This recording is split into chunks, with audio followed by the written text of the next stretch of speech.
Afternoon, friends. Russell here. Story time. So, as many of y'all know, in the previous video I did the valve cover and a Valvetronic eccentric shaft sensor on this BMW 528 with an N-52 engine, and I'll put a link up here for it. I want to talk today about preferred maintenance on these BMWs, specifically the BMWs. But this goes for any European car or any car in general. One of the things I find when I'm working on these motors, whether it be cars that I bought for sale or to sell, or return customers that bring them back to me for service, or in the case of this car, I didn't sell it. So it's been serviced previously by other people. And some things I've noticed. Number one, I will talk about valve cover leaks, and oil leaks in general on BMWs. We'll start this with the long oil service intervals. Back in the day, 70s and 80s and into the 90s, we changed oil in our cars every 3,000 miles or 3 months. If you had a vehicle that didn't leak more than a quart of oil between oil changes, you were good. That was considered great. So, BMW N-52, oil change interval is something ridiculous like 12,000 miles or a year. I think initially they had them at 2 years, but they've backed off on that. Now they go 1 year. So 12,000 miles or a year. So when we're talking about leaks on a BMW, if you're not leaking more than a quart of oil every 4,000 miles or so, I'm inclined to leave it alone for the most part. Now there's a couple of leaks that we get on these motors that I usually try to address right away because of the damage that it can do. But if it's the valve cover or the oil pan, leave it alone. Unless it's created such a vacuum leak that it throws a check engine light, or it's leaking all over the catalytic converters and stinking up the cabin, or obviously the leak criteria more than a quart every 4,000 miles. Once we reach that threshold and we've decided we're going to reseal the valve cover. Now, I talked about it in that previous video that I threw the link card up for. The valve covers on these motors are made of plastic, and after 100,000 miles or even 50,000 miles, they've become brittle and fragile. So to just remove the cover and replace the seal is a bad idea. I hate to use the term always, but in the case of this motor, always replace the cover. They're fragile. They have a tendency to crack when we take them off. You're supposed to replace all the bolts. You're supposed to replace the Valvetronic seal. You're supposed to replace the Valvetronic shaft sensor seal. Well, after you buy all those parts, another 20 or 30 bucks, you've got a valve cover. So, and the valve covers come with all that stuff. So just replace the valve cover. And that's all I'm going to say about valve covers. If you got a leaky valve cover on a BMW, unless it's the earlier version that's an aluminum magnesium, just replace the valve cover. The PCV system, which is part of the emissions, is integral, built-in, non-serviceable. And that's what goes bad and forces the oil out from the seal. So yeah, just replace them. One of the other oil leaks we encounter a lot on these cars, other than the oil pan, is right here is the oil filter housing. It's got a gasket seal on it.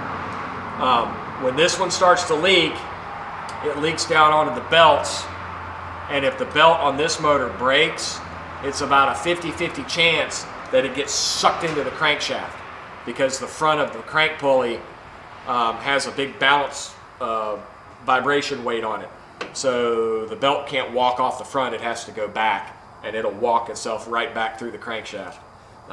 So that's the one that the minute we start seeing dripping oil from it, we'll replace that one. The other maintenance item on these, all BMW engines, and don't get me wrong, I think BMW builds a good engine. And they can internally, because it's an inline six, they can go a long time. But the weak link on all BMW engines is the cooling system, and it's because of the design of their hoses. They use a rubber hose that's crimped onto a nylon plastic fitting. Makes it easy to install and remove, but the same thing with any plastic in a hot engine bay, through heat cycles it becomes fragile.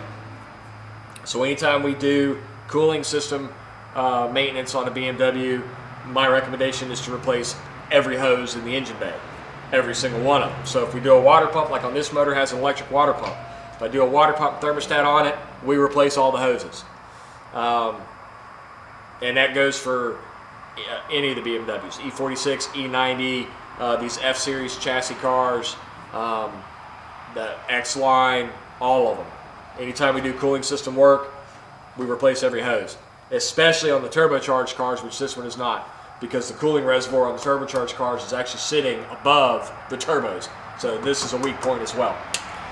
But through proper maintenance, it can last a long time. This vehicle has 130,000 miles on it,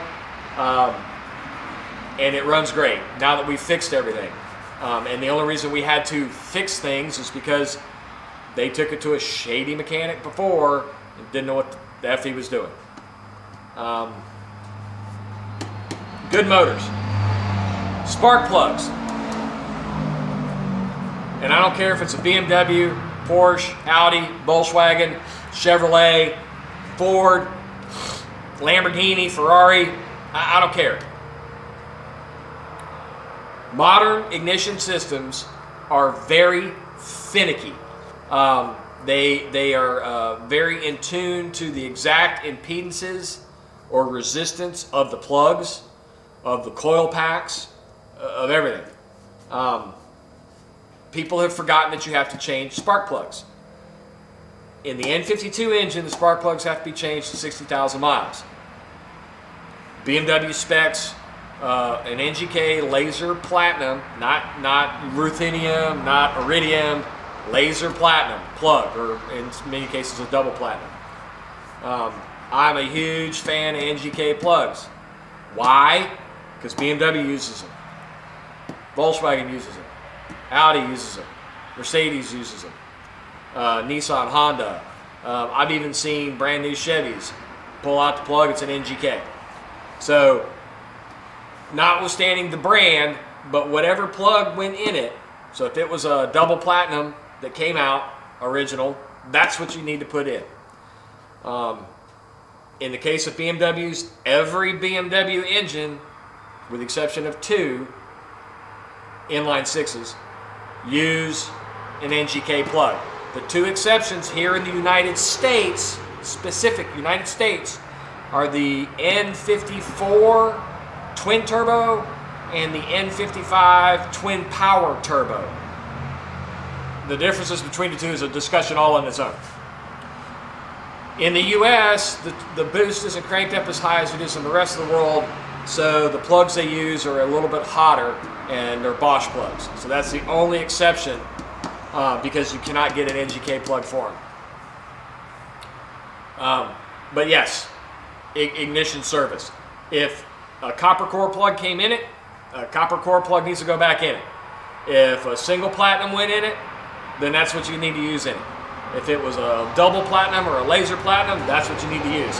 And it all comes down to the impedances of the plug and what the coil sees. These motors have individual coils per plug, and in the case of the BMW, it actually sticks down into the head.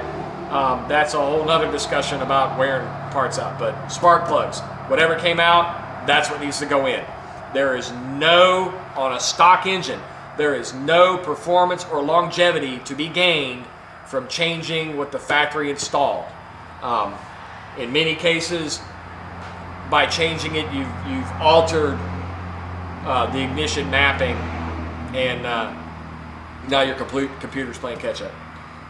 All in all, the BMW is inline 6s. It's a good motor.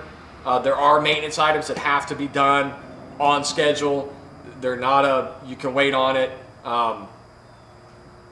but when they're done and done right, they'll last a long time. If you like this content, go ahead and hit like, hit subscribe, hit the bell icon for future notifications, and as always, there's more to follow.